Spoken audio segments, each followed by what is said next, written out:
talking about liquid. Rich enough to have your own jet. Rich enough not to waste time.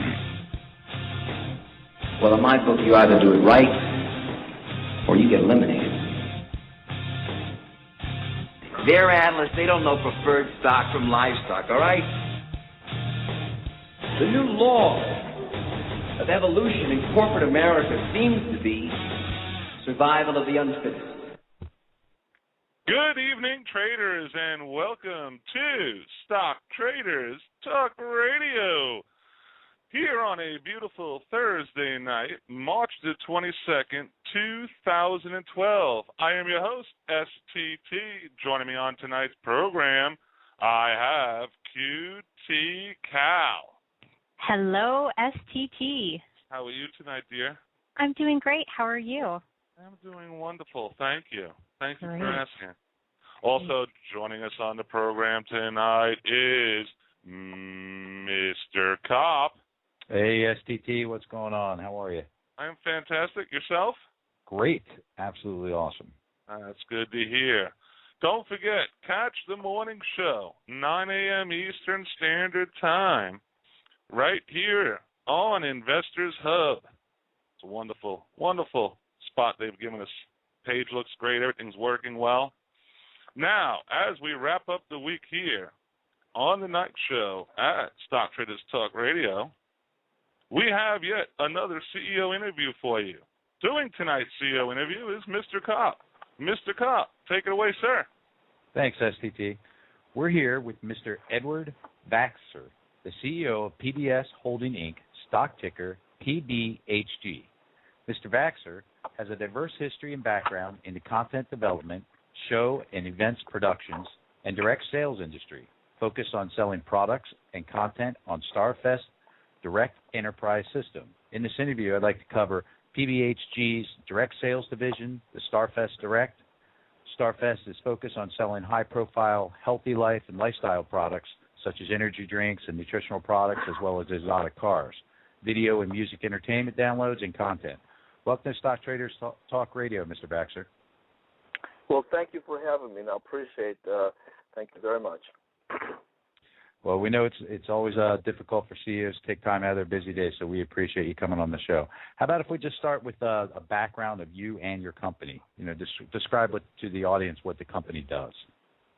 Well, PBS Holding Inc. is the full name of the company, traded under PBHG symbol.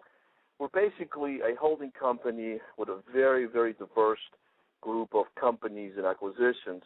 And even though sometimes the plan and sophistication of the plan may not look like it's all together, but when you really carefully examine how we structured a very vertically integrated service system, and besides this company, by the way, we have several publicly traded sister companies that were acquired and put together in a design format so that we could service the needs and products in various areas. So even though the business plan is complex, it happens to be that we're also our own production company, meaning we have our own production trucks, video equipment, content development. So we try to make it very easy on our clients to look at our website and actually look at stuff. And if they don't catch the real deal the first time, if they study, take a look at it, and do a really good due diligence, I think they can get it. And that's what we're kind of formulated. Excellent. What's your background experience? Well, I was originally, I was born in Russia, and my family were smart enough to grab us over here in '74, so we're Americans as we get. I'm in Texas now, so I'm now a Texan, and I love it. And yes, you can ask me, and I'll tell you I'm a big Cowboy fan. But my background has to do with concerts, events, trade shows, productions, and content development. So my personal experience, I've done deals like a little-known band like KISS. I've done about 6 of the world tours, produced and developed music videos for them, and, made some good money together for them and our companies. And so what I was able to do is parlay a lot of private offerings into a public arena, and we kind of moved certain developments that were programmed and put together by my family, and then we took it public so that we can both recognize the arena, but also we happen to deal with a very high-profile people, and we wanted to let them know what's available. So what we've started with is we've wrote a software program called Starfest Direct, and it's basically a giant portal that allows us to sell products, capture audience and various members, and allow them to sell our branded products to the portal, and therefore allow pay them commissions. And basically, it's our own little private little stimulus plan for America. So if we can take a Joe Sixpack and let him put $500 to $1,000 a week in his pocket while selling what he likes, which is basically the biggest memorabilia branding in the world, then we think we got a deal here. And so we put that together. In fact, we've strategically just recently signed with MPIX, MindPix, with Roxanne Weber, because she's got a terrific amount of content. And again, because my personal background comes from producing for bands, industry, rock and roll people, all genres of music. Some of the biggest TV shows like Great American Roadhouse, which was #1 TV show I produced. And so we go from rap to music to classical music to pop. It doesn't matter. But we take the content and use it with a lot of our lifestyle products, and including exotic cars. So, yes, we can go from 99-cent download to a $150,000 Ferrari, all in between, and allow people, just the normal individuals who would normally not have a chance to be associated and sell through their portal a branded product, to have both additional income and actually have a little fun doing it.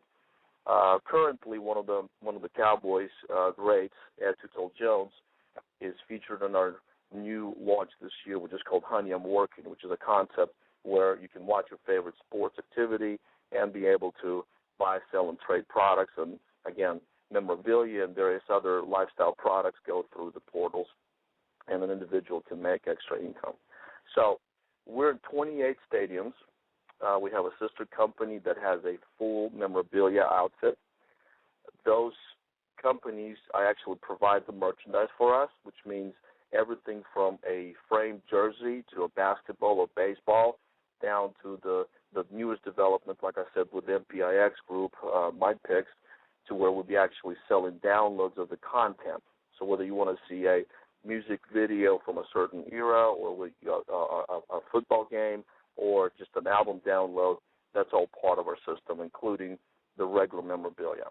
I know that, for example, Roxanne Weber is going to be producing some movies and other pieces, like with Roy Orbison, and guess who gets to sell all the memorabilia? Once again, it's us. So we have a very strategic group.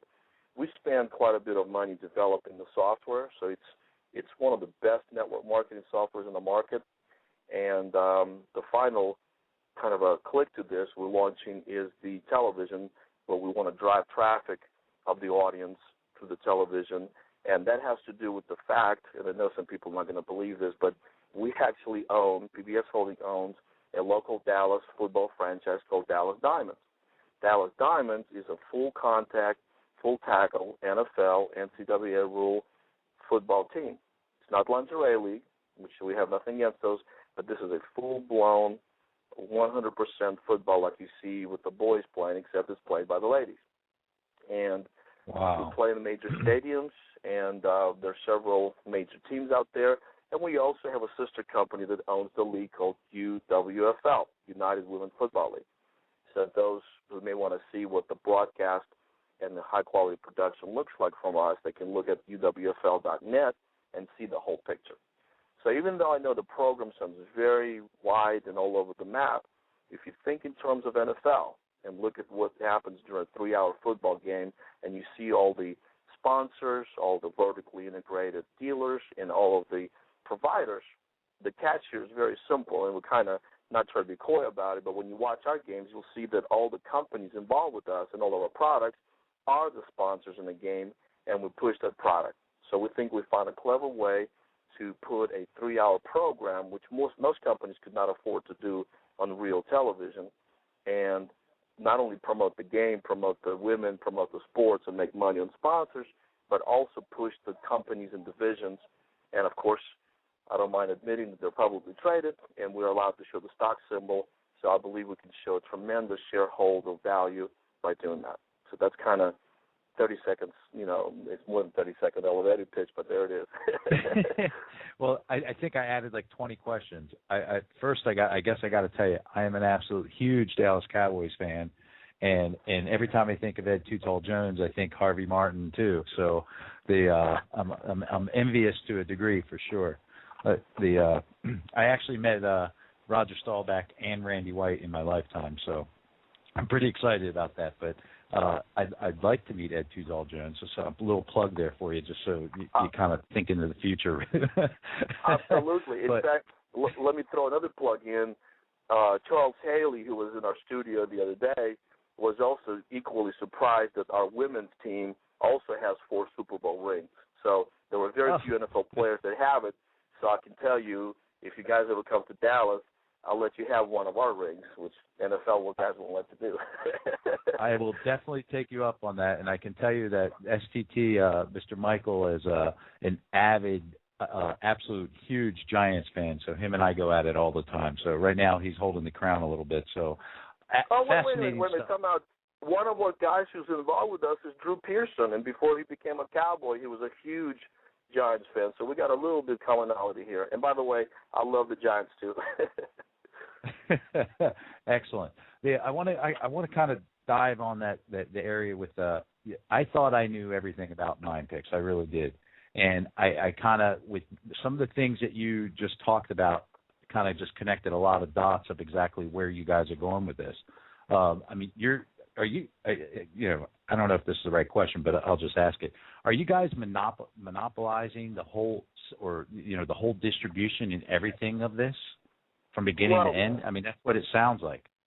Yeah, what we're doing basically, I've got to know Roxanne. I went to Roxanne Weber and I hope she doesn't mind if I'm being informal with her, Mrs. Weber. So basically, no, I got to know her. She's a talented person. She's also a musician like myself. I write music and play music and et cetera. So there's a little camaraderie. And she's sitting on a terrific, from outside looking in, she's sitting on a huge value. Anybody out there, again, I'm not pitching them. I would say content is king. I don't care if 100 years from now there's going to be somebody that would love to download or play whatever technology at that time, a Roy Orbison song or a Kiss music or a Led Zeppelin song. So content will never go away, just build. In fact, I was always joking the other day when my young boy is playing the Guitar Hero game, and he's playing Mississippi Queen. And, if you ever think of it, 30 years ago, you would never consider having your kids listening to the music of 50s, 60s, and 70s, but because of technology, they're doing it. So Roxanne is sitting on just a powder keg of technology with content.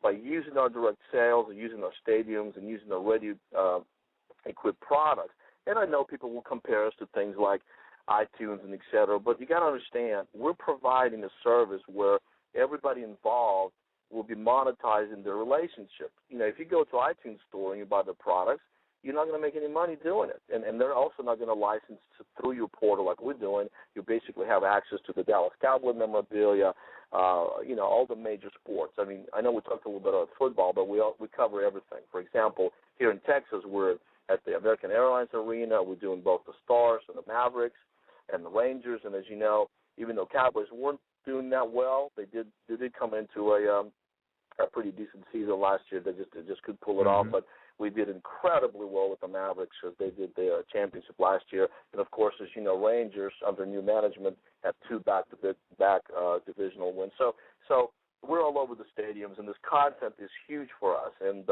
I believe it's already been public knowledge that she's also producing some films and movies, and I'm just dying to get involved with that because my personal technology also is we toured with Coca-Cola and Kiss in stereoscopic 3D projects, and we were the only group in the world that did that. In fact, now that we're producing the women's football teams, they'll be shot in 3D as well because it's a new technology. And so everything driven through that will be involved with that.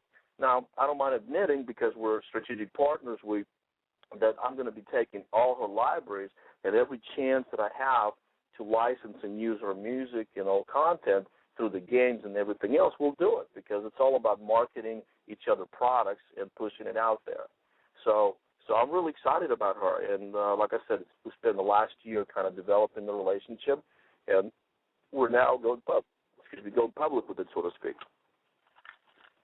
I will tell you that I don't think the films and movies are public. I'm excited that you just gave an exclusive. No, it's on her website. So anybody's doing due diligence, they can see all the productions being considered and all the advertised. So I'm very optimistic and obviously excited, but also want to be careful to make sure, but she's got some good content. No, that's awesome. Believe me, I'm excited. Believe me, I really am. Just out of curiosity, when it comes to, it sounds like you're really cornering the market when it comes to the sports world and a bunch of other things. One thing about Texas is, collegiate sports and those things are just crazy. It's a lifestyle. Are you involved in that as well? Yeah, well, we do the Texas-Oklahoma weekends. We're doing, when I say 28 stadiums, that includes college stadiums. We're basically every sports genre that involves the memorabilia, we're involved. And I tell you, we didn't go into this just so we could be another guy selling memorabilia. Part of our technology is the RFID chip. We're actually setting up a protocol where when you do anything that's memorabilia-driven, it's trackable with the active smartphones now. So the RFID chips, even though the technology as far as the inventory control has been a while for 30 years, and in fact ourselves, we produced a huge deal with Chad Hennings, ex-Dallas Cowboy, to where at this point in the time, you can actually track things with your iPhone. So the memorabilia, paintings, high-level collectibles, including CDs and DVDs, you could track because the fraud is just over 80% in the market space. Sure. So, now, does the chip do COA as well? Tell me again what the COA is. Make sure I know what we're talking about. For the certificate of authenticity, is that involved in that whole process?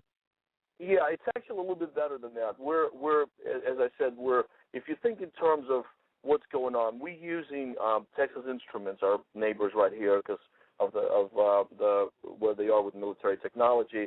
We use the chip. So the chip itself is printed digitally on the inside with the actual number. So you can't fake that. But then we impregnate the information of what's on that chip. So if it's a Troy Aikman jersey that was captured in a such and such Super Bowl, that's what's going to be printed. But here's the gotcha part. The beautiful part about certificate of authenticity is the fact that the chip, I would say the parent-child relationship between one chip and the next chip is the certificate has a chip itself. So you will get a physical certificate, except now if those two don't match electronically, then you get another problem. But the beautiful part is when you swipe the phone over the area, it will ping in on your back office with StarFest Direct, which is our portal, and then it has to triangulate with our software. So whether you try to break into the chip or anything, it's almost impossible to break through the process. And that's what's cool about the whole system, because, again,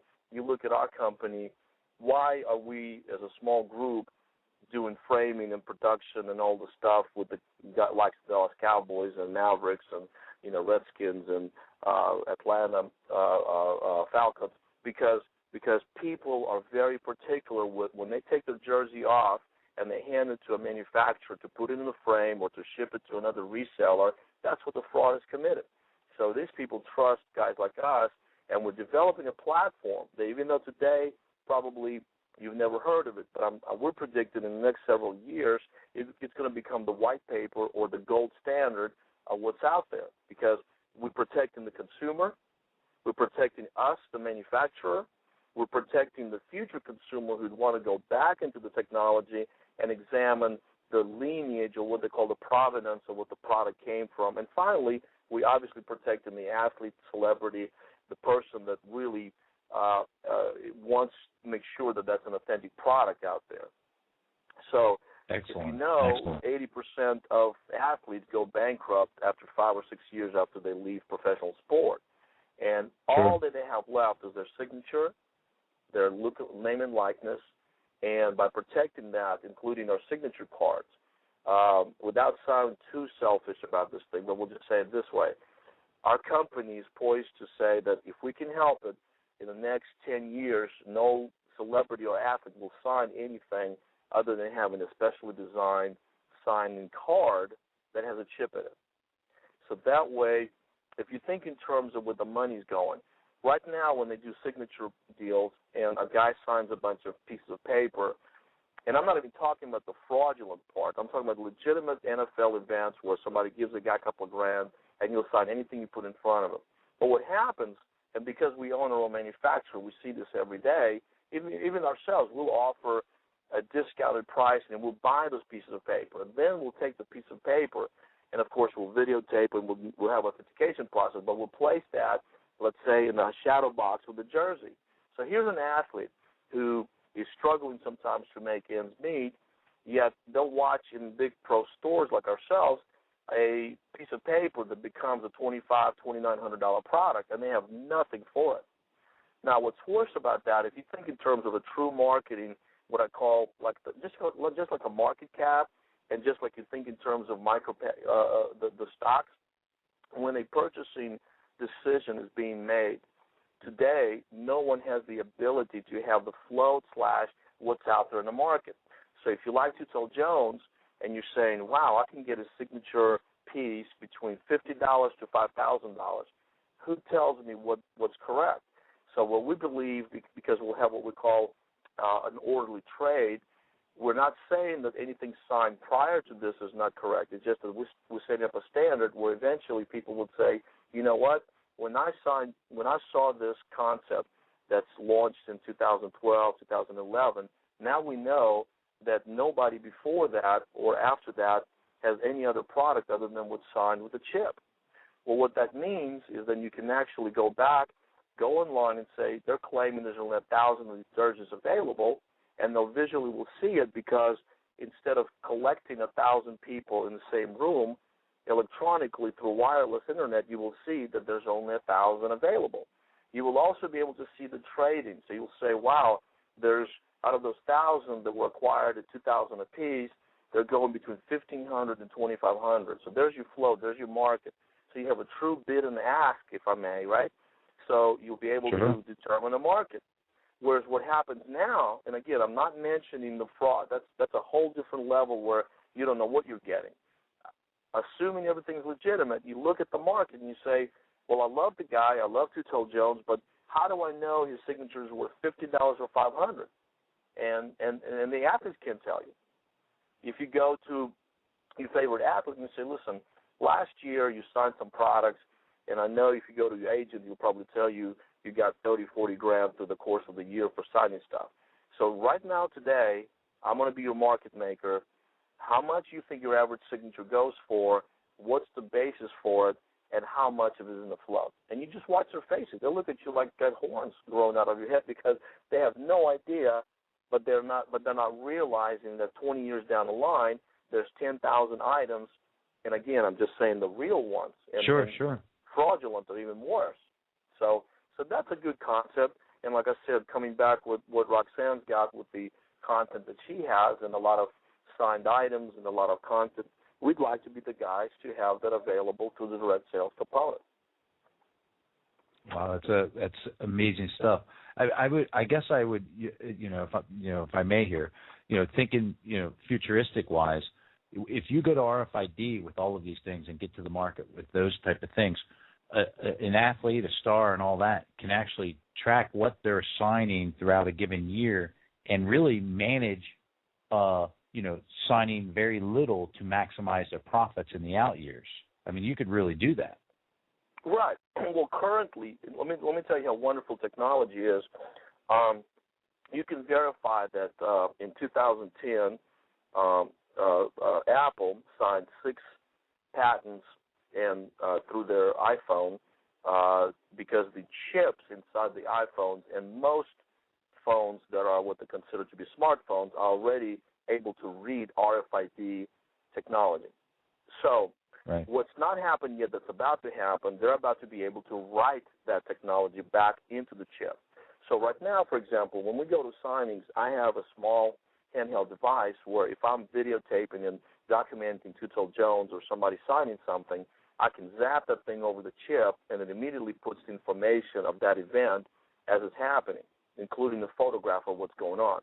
So we're not talking about those fraudulent situations where a guy sells you a football and shows you a picture with Tutel Jones, and then you're not realizing when you walk away, he pulls another one from the, behind the table, puts another copy of the picture. You just never know what you're getting. You're talking about a specifically designed product that has its own code right there, and it's pretty much difficult to remove because if you remove it, it destroys it, and our system says there should be one, so if somebody steals the product and wants to resell it, he destroys the product. So yes, to answer your question, absolutely, it's a one-of-a-kind deal. The athlete will be able to use our back office software and use his smartphone. So what happens is a lot of athletes today do not want to sign stuff just for the very reason that it gets sold without their authorization. So what we're doing, for example, let's reverse your question this way. Let's say you're Tutel Jones and you go out and you do an edition. Like we're doing a 8x10 of him when he did the boxing. If you guys know the history, he left the NFL for 1 year. It was a boxer. And we'd do an 8x10 boxing, 8x10 NFL. That's kind of a cool thing, right? So he'll release a small signature card that he has on him all the time. That card will have his name, likeness, everything already embedded in RFID chip. So he can personalize it. He can say, blah, blah, blah, thank you for blah, blah, and sign it off. But the beautiful part about it, that becomes a signature in the float. He can make a decision. If he wants to go out and purchase 1,000 pieces from us and decide to give them away, that's beautiful. But you see what happens here, he has a choice, and he doesn't have to be the bad guy where his agent will say, done, we can't sign anymore. He's got a quantifiable number. In fact, it avoids the embarrassment because if he doesn't want to do it, he can simply say, listen, I have a contract. I can only sign technology that's tracked for your protection as a consumer in mind, et cetera, et cetera. Please see me or email me at this address and I'll send you one. Another problem has been we have athletes. We have a group from Pittsburgh Steelers, for example. A lot of athletes would just normally, because a fan loves them, they would just sign anything they send them. And the problem with that, there was a lot of unscrupulous guys who keep sending stuff, and they find that on the racks, for thousands of dollars. So you're looking at a situation where athletes can't pay their house bills, can't put gas in their cars, and yet, they're being misused like that. So we're kind of even at the playing field, Hey, let the guy sign 1,000 items a year. That brings the value up, and he knows where the money is. And if he decides to go an event and send another 5,000, we'll print the cards, we'll sign the deal, and then we'll register, and we'll have our own little board. Eventuality is very simple. You can see where it's going. There's going to be a trading board where people can go in and say, what do we got floating out here? What's the latest cost?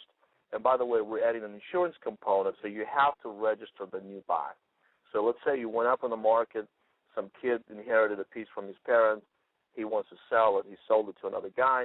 Well, the other guy enters his information. So you can go, and in the provenance, you can see where it came from. So it's a little bit easier to track down whether or not the product actually was the real deal. Amazing. Let me get back on track on as far as I know you mentioned Roxanne Weber, Mind Picks, and all that. Who are the member of your board, and what other alliances do you have? Well, we have in this particular Starfest Direct is run by a veteran MLM gentleman named Sean Murphy, who's taken a lot of direct sales product companies. Direct sales is a very unique business because not everybody appreciates the power, but most very significant products out there that our group that produced came from direct sales market. Coming back to what you asked me about the background, we produced from everybody from Mary Kay to Forever Living to Herbalife to Amway. I mean, some of the biggest real companies, we did that. So we put people on board who understand how to run this type of business. We have, besides myself, I have several family members also that are involved in the board, but they're definitely got their position for technology in the background. Angelica Tassin is our CMO, and she runs all the software management. And those who understand how software is being written, she has about 20 years experience, 15 of it working for me direct, to actually write codes and produce the software. And so the reason why we're very well protected is because even though we could have anywhere from 5 to 20 programmers work on any project at any given time. She makes sure that it's all safe and controlled. What one of the things I wanted to bring up when you mentioned Roxanne, we're collaborating together also to put a big advisory board for both the Women's League and our organizations, because we believe that our content is going to expand even further once we launch the full direct sales and technology. In fact, our direct sales component, we're just now adding all the downloadable real-time products. One of our presidents, who's not in this company, but he's handling our television distribution that I'd like to mention, is Clark Ortiz. And Ortiz Media, one of the groups we purchased through our TradeStar Corporation that provides all the distribution for videos. His background is for the last 30 years has been putting together full-power television networks. And so we're currently finishing out both domestic and European distribution. And a lot of people don't realize, for example, in North America there's about 100 million homes that they consider as TV eyeballs, but the deals we're working in Europe, and the reason I mention that because, again, Europeans love American music, and we would love to push Roxanne's products out there because of the distribution. We have a deal with Sky TV right now that a small channel in England like that handles over 200 million homes, or twice as what we currently have in North America. Myself being from Russia, I'm working with, for example, Moscow Channel 1 hits about 350 million homes. So Clark is traveling between here and Europe all the time, securing these deals. So we have a pretty strong group of producers. The small unfortunate part, our current, we had Kent Waldrop as our commissioner of the Women's League. He just recently had a stroke. He was paraplegic. He's the one, if you know history, Kent was in the accident during TCU Alabama game when he broke his neck. Right. Yeah, so, but recently, so we've changing a little bit of that structure. We've got a couple of names that we're about to announce, and unfortunately, because our contracts are not ready to be public, we're not going to announce those two guys. But we're when we get an updated conversation or we post it, you'll see that it's a very strong group of people. Now, just out of curiosity, when does that league actually go throughout the year? We parallel our seasons opposite of the boys, so it starts in April through August. We have our major league and we have several minor leagues.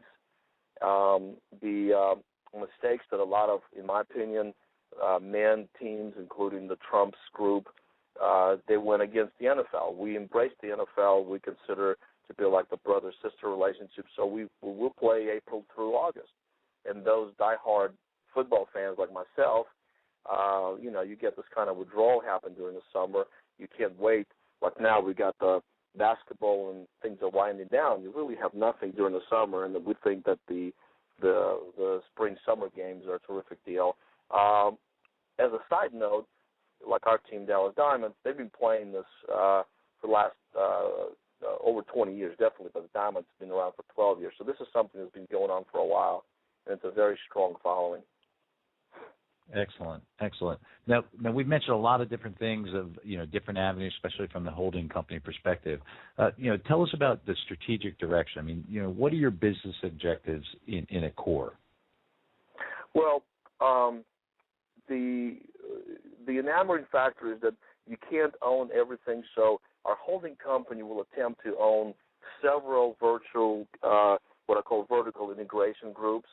So the PBS holding in of itself is focused on high-style lifestyle products like exotic cars and various nutritional products, but it's also very heavily involved in acquiring content-driven products. So we do have, we didn't talk much about, we have a little group called RETVI that we have a minor position in. It's about 25% ownership that we focused our studios to do real estate television. We realize real estate market is a little bit down, but the good news is we're kind of betting on the future a little bit. So if you think in terms of high lifestyles and content development projects, and we'll look for those opportunities as true acquisitions. The reason why some people may think it's kind of interesting that we went out and picked up several exotic car companies is because our stadium plan that we're rolling out will involve showcasing and selling signature cars and vehicles. And right now we're doing a lot of auctions. Like if you came to Cowboy Stadium, which is kind of one of the biggest show places we've got for the obvious reasons, we have 7 major, they look like trade show booth stands that actually reside at the place. And we've negotiated in the last several years to not only sell during the games, but we're now selling during all the events. So, for example, when Miley Cyrus, U2, various other bands came in, we simply reset our booths with not just memorabilia with the Cowboys, but the rock memorabilia or country music. And so bringing NASCAR, cars, and high-performance lifestyle items is the next move. And because it's auction-driven, they're, like I said, we're pushing everything from 99-cent downloads to $100,000 cars. Wow. How big is this industry? I mean, these sectors and markets that you're talking about. Well, I will say this only because personally I was involved. We took a lot of direct sales companies through a promotional sales cycle, not through the public arena, but basically trade show and events. My last run, we moved an R component, which is also involved with this company, from about $4 million to $160 million. The direct sales structure by itself is pretty significant. I know that the NFL market is over $200 billion, and 58 to 60% of it is actually being purchased by women. So you're going to see a lot of movement from us targeting the purchasing power of women. You're also going to see a lot of target segment from us to be admittedly going to a little bit of unknown territory because nobody knows how far the television component of these games will actually come down to. So anywhere from $0 to $200 billion in television rights is what NFL is currently experiencing. We'd love to pick up 0.5% of that, and I think our shareholders will be extremely happy with that number. So it's a substantial deal. Yeah. Regarding all the different things where you're talking about the sectors and the different pieces and those type of things, you know, because there's different, I guess, pipes or different, you know, sectors. Each company is a little bit in a different stage or different phase or, you know, of their marketing plan and their strategic objectives. So normally I kind of dive into that. But the piece that you're talking about with MindPix and the stuff where you're getting ready to take this content to a new level, I mean, where are you at in that phase, that staging? Well, we're actually, because like I said, my sister has all the programmers in place. We're not even more than 30 days away from launching the second part of our component. The software's been done. We've been selling and doing all the products. We just added the downloadable component, and again, because it's commission-based and because it tracks not just personal commissions, but anybody that comes into any person's downline, there's a little bit of few complexities, and we're involved. A quick example would be something like if you download a piece, we have an option how many times that piece can be moved along to a different person. So if you got a song and you download it with 3 downloads, it has a way to be downloaded to 3 locations, for example, and then you can't do any more for the licensing purposes. So there's a few complications, but it's been tested. It works perfect. And as soon as we get, and of course, again, MindPix has a tremendous volume of these. I can't recall the press release, but I think we did like 500 pieces right off the bat. So it's going to be, we're going to try to implement our whole inventory very quickly here. So that's something that I'm very excited about. Then the second part is we're going to expand the European distribution. Now, again, it sounds really big, but there's really nothing to do because, as you know, Internet makes everything global. So when Clark goes in and signs the Sky TV deal, we're just talking about simply just turning it on and letting him focus and see what's already live. So 30 to 60 days out, we're going to have the live networks, the Starfest Direct networks out with the new content from MindPix, and then and I don't think it will ever stop because I saw just staggering amount of data she's got. So and I know she's acquiring some other data, so we'll continue to update it. So there'll be always new things pushing around. And I'd like to, by the end of the year, to have both North American and European distribution fully implemented and running. Now, I'm going to kind of go off into another arena here. With your businesses and the different type of things that you have with stars in your camp, like Ed Too Tall Jones and those type of things, are you going to do certain things to where you use people as spokesmen, faces of products, faces of company, you know what I mean? Are you going to utilize that resource as well for marketing aspects? Absolutely. So let me just say something that I should have probably said earlier. So let me just explain to you why the StarFest Direct software is so important, not only to us, but also it took us years to develop, etc. When you look at an athlete and you look at how they can monetize their name, yes, the obvious things would be the athlete goes to an event, he gets paid for that event, or there's some remuneration, and etc. What we were able to discover and build is the fact that we now can let the athlete himself to monetize his following. Like when somebody tells me somebody gets on a Twitter and they get 10,000 followers, that's great. Tell me, Too Tall Jones, on Friday afternoon, what does your check look like? Got 10,000 people following you, what you got paid for, So what we're doing here, and this goes throughout not just the athletes, any celebrity, and in fact, what you're doing is you're creating a normal Joe six-pack that can walk in and say, wow, I can go in and join this membership, which, by the way, the membership is free. There's no, we're not charging for it. So they can go in and they go into the portal and they create this membership by basically putting their basic information. And so anybody that's involved with them from now on, anybody they refer to, will always be credited to that person. And that's the binary hierarchy with the calculations that's so complex about our system. So if Too Tall Jones appears in the commercials, if you look on YouTube and you see the Too Tall Jones Honey I'm Working campaign, you will see that at the end of the commercial, not only is that StarFest Direct, but there's a / I think the name is football, and that's his account. So basically, as he's running this commercial, anybody coming into our system will not only come into our system, but they will come into our system through his portal. So anything that he monetizes through the sale creates this kind of drive. So think in terms of, yes, if somebody comes in who likes the Giants, but they came in because they heard a commercial, they may buy a Giants jersey through our online catalog, and Too Tall Jones, an ex-Dallas Cowboy, gets a commission for it. Now, is that not cool or what? Oh, wow. Yeah, no, very cool. Yeah. Makes sense. And plus, because of that, they'll do more towards it. Yeah, but wow. Also, people ask me all the time. We're very strategic with a lot of places like Cowboy Stadium, Mavericks, etc. So people say to me, well, explain to me why I just would not want to go to XYZ shop at the Galleria Mall and buy a Dallas Cowboy jersey. And the answer is, when you buy the Dallas Cowboy jersey through us, not only you and people that brought you in make money, but we still pay the licensing fees to the Jerry Jones and Cowboys. Whereas if you go to a normal stadium, only they get the money. You and I and the rest of the people don't. So it's a sharing platform. It's a branded product. And for the first time, when you get on the phone and you're a Dallas fan and you call in your friend and you scream and yell on the phone about how the Giants are beating the Cowboys or whatever's going on at the time, the beautiful part is the guy says, yeah, just to show you, I'm going to buy a jersey from from Giants.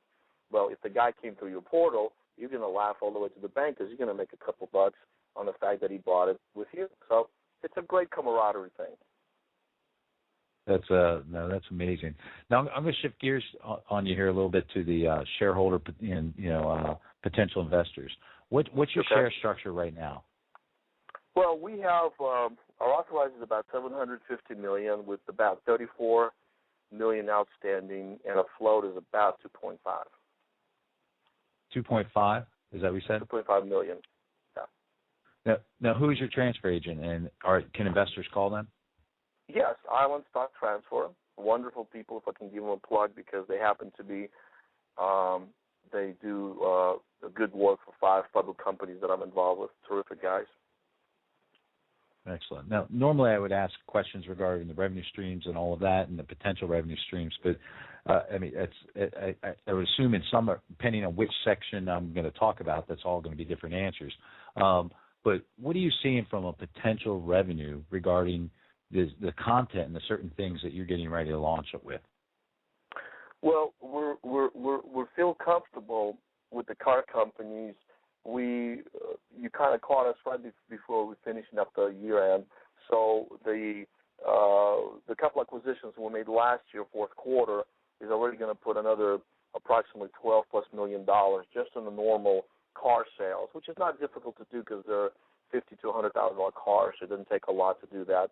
I feel very comfortable that even though my ambitious numbers prior to that, when I took a group like this, which is close to several $1 million to $160 million, I'd like to shoot for the target. I know we have a capacity, or we know the software and the inventory can handle that.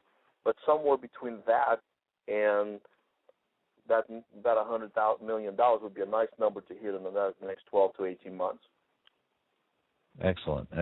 And, I assume, depending on how certain avenues go with your growth to different countries and those things, especially with the Internet, a lot of that stuff is, the market segmentation is probably difficult to forecast as well. So I appreciate you keeping that number kind of low for the purposes of that. But, the potential there's a lot of potential there in a lot of avenues. Do you have a website? Yes, it's www.pbsholdinginc.com. But let me say this real quick, too. To start even smaller, we're only in about 28 stadiums. We'd like to double our stadiums right now. So as things develop, 24 to 36 months, I would like to say that we're, if not in all, in 90% of the pro and college stadiums. Yeah, excellent. Now, if you had the opportunity to talk to a potential investor or one of your shareholders, and you had to you wanted to give them a 5-minute elevator speech on where you are, where you're going, and why to be a part of your company, what would it be? Well, I would say that we are a technology company, so the good news about that is that we're counting on being recognized as a technology company. So we believe that along with revenues and the gold standard, what we're developing could give us the multiple we're looking for. Because a lot of times people may say, wow, this guy's selling memorabilia. True, that's some of our products, but we're a technology group, so I would start with that. Secondly, I would say we kind of sort of sell a product that's not necessarily a much-needed product, but it's a product because it involves emotions, it involves various memory things that it typically, historically, does not lose of value. In fact, increasing the value. And even during the hard times, 2008, for example, when the economy crashed, things were happening, you look and see that entertainment and high-end products like this actually increase in value because people seem to put more emphasis on that. So my point being that kind of product does survive hard times. The fact that we believe that we could show that we're a technology company and that we believe that it's a somewhat of an evergreen product. And the final thing, no matter, again, what happens with technology, economy, or world peace or wars, you have athletes and celebrities constantly change. So if Tom Cruise is hot today, somebody else is hot tomorrow. If, you got Tebow situation going on today with the Jets and everything, last year, without being a celebrity, Tebow's jersey outsold more than anybody. And the last three games he played actually rivaled what normally NFL gets on the Super Bowl numbers. So, yes, even in that economy where people try to figure out how to put a $20 in a gas tank, they'll still walk out of some of our NASCAR events with a $600 leather jacket or $200 jersey. So I think there's a value to that. Very true. Yeah. Absolutely. Now, I've covered a lot of information, and is there anything else that you would like to address that I didn't ask you or didn't touch on? No, just I think it's wonderful. I appreciate it. I'm honored that you guys have me on, and just I'd love sharing what I believe is a terrific plan Like any plan, we have, our own good, bad, and the ugly and the challenges, and we just want the shareholders to look at what we've got going on. Again, I'm extremely excited with getting together with Roxanne, and it's just the beginning of what we're planning out. That's just the tip of the iceberg. And I think we've got a lot to accomplish in the next 24 months. That's excellent. Well, Mr. Vasker, we'd like to thank you personally and for taking the time to speak to our audience, and also would like to extend you an open invitation to join us on the radio show in the future, as well as inviting us down to meet Ed Too Tall Jones and the Dallas crew, because that would be awesome. That's terrific. That's terrific. Well, yeah, likewise, so I appreciate that, and thank you very much. Thank you. Have a good evening. Yes, good night. Thank you. Good night. That was Mr. Edward Vasker, the CEO of PBS Holdings, Inc., stock ticker PBHG. Guys, now that was right up my alley right there. Wow, mine too. Hey, listen. I got to go back. I normally know my stuff when it comes to DD. I got to look at some of this mind pick stuff again, because clearly some of that stuff was new to me, and I thought I knew that like the back of my hand. Okay, well, on emaxmediagroup.com, there's always been, for I would say the last 2 to 3 months, there's been some definite stuff on the website there that I have had unanswered questions to, and one in particular is the United Women's Football League icon. You can click on it, get the information, but I never quite knew how that all tied together. So this is very interesting and very eye-opening tonight in regards to what's going on. QT, seriously. Yes. They're going to pull this off, aren't they? This is insane. I'm sitting here thinking about all of this and all the DD I've done and all the partnerships that are going on here. It's getting pretty big, and I'm getting pretty excited about it. No, that's some amazing. I'm sitting here looking at this, and I'm listening to all the different things that Mr. Vasker said. I mean, that's pretty diverse and pretty loaded avenues of revenue streams. I mean, that's some big stuff. I mean, you don't just throw around the NFL name without having the goods to something. You know exactly. what I mean? Exactly. I'm looking at this United Women's Football League, and I'm saying, okay, he's talking about the marketing aspect of this, getting product out there, getting awareness. He's talking about downloads and partnering with MindPicks, and I'm just like, oh my gosh, there's so many different directions that this is going in that it's insane. Yeah, the memorabilia piece with the tracking and oh yeah, the RFID. That's big. That's really wow. Big. Think about it, and these athletes today, especially when they age or when they're in retirement age and they're signing, and the tracking piece, it makes total sense what he's saying, what he's trying to put together here in regards to what's out there, how it's being utilized, where it's going. I mean, this is big. I've taken my boys to some of those signing events. Those are no joke. I mean, there has to. I mean, a major event for a city. I mean, you're talking millions involved in that. Right. You know what I mean? Because normally there's like, I went to one. I think it had like, I'd like to say 6 or 7 big signers, and 2 of them were like perennial stars, and then 2 in the middle, and then a couple of them were other things, and then there were other stars. But it was just, I mean, it was so mobbed. I couldn't even get the signatures I needed to get for the boys, and it was like, I mean, it's unbelievable. I mean, that RFID piece. If you're able to, and let me kind of, I wanted to really spend a lot of time on this with it, but I was eating up too much time. You take a guy, a big star that comes out of Texas, right? Because that's where he's at. Let's take a big star, and he works with his agent and says, look, from beginning to end, we're going to do the RFID. It's kind of like a lifetime contract that they kind of do together to facilitate this. Right. If you sign 5,000 things a year, okay, no more than 5,000 things a year, you can get more money because of meaning it's less quantity that's actually out in the supply and demand system. Exactly. Where you can, once you retire or once you have a good career, once you're at, year 14, 15, 16, and you're up in your 50s, 60s, and 70s, you can sign anywhere and garner huge amounts of money. I mean, you look at some of the big stars that have unbelievable, difficult signatures.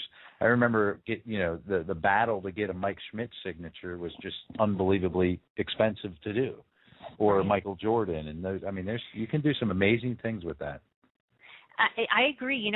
This takes me back to childhood, and I hate to ramble on about this, but I love football. It's in my blood. I'm a Bears fan. I'm from around Chicago.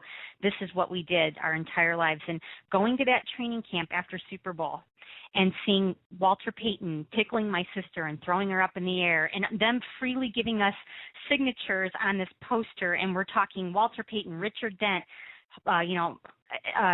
Otis Wilson, Gary Fensick. I mean, all the guys. It was an incredible experience, and I could see a lot of these guys now that are retired, the Otis Wilsons. These guys. I mean, they gave of themselves on the field. They love their fans, and having a tracking device and doing this type of thing for those athletes, I could totally understand why this is so needed. Holy smokes, QT! I had no idea you knew all that. Oh my gosh, and so much more. Big football fan, really? Huge football fan. I mean, we could do an hour show on just what I've been listening to today. We just signed Michael Bush, running back to Matt Forte. I'm super psyched right now, but just looking at that. Sorry. Are you serious? Oh my gosh, yeah. Him and Cutler played their first 3 years in the NFL together at the Denver Broncos. You have Peyton Manning signing with the Denver Broncos, Tim Tebow going to the Jets. There's all kinds of crazy stuff going on this week. I'm super pumped. I can't wait. And to hear something about like the Women's Football League right now going between April to August, where we so desperately need football and we start like yearning for it, this is a pretty cool thing too. I mean, they're really bringing some stuff here that I think massive football fans like me, to see a women's league come up, that's going to be actually exciting too. So, but no, I'm a huge football fan. You don't say. Sorry. Oh, that was awesome. That was really good. I mean, I had no idea, but I mean, you're naming names. I'm like, okay, who is that? Is that the 85 Bears? Is that 84-85? Yeah, Super Bowl. I was going to ask. I was going to ask Mr. Vaxer if I was able to download the Super Bowl Shuffle for 99 cents still. I don't know. I mean, I have to check with him and Rox on that. Yeah. That was better than the Icky Wood stuff. So no, that's awesome. I'm speechless in a couple little arenas here, because when it comes to, I mean, the things that he was sitting there saying with this whole Mind Picks thing, I got to drill down into that, and I plan to. Exciting times for that company. It's going to be very interesting to see a lot of these different avenues and how they work out. Excellent. Good stuff. STT, you here? Fantastic. Yeah, I'm here. Excellent. Always here. Did you catch the host rattling off the football stuff there? Oh, yes, I did. But I knew that already. Did you really? Yes, I knew that. There was some point. The first time you heard it, were there points being scored for you? She's good. Hey, I did root for the Giants because you know what, they ended up beating the Packers, which I'm all for. So hey. Just a little side note, so you know, QT, Gary Fensick. Yeah. He safe. His brother. Is a priest. No. Yes. I did not know that. Father Fensick, Holy Trinity High School. He was at my high school. No way. Absolutely, 100%. All right, you know what? You just went up like a There's couple. There's some trivia for you later on. You went up a couple points with cool for me there, STT. All right. Well, we got a minute left. Let's get out of here. Don't forget the morning show, 9 a.m. Eastern Standard Time. From all of us here at Stock Traders Talk Radio, to all of you out there, we wish you the best in all your trades, and may your portfolio always be green. This is Stock Traders Talk Radio, and we are out.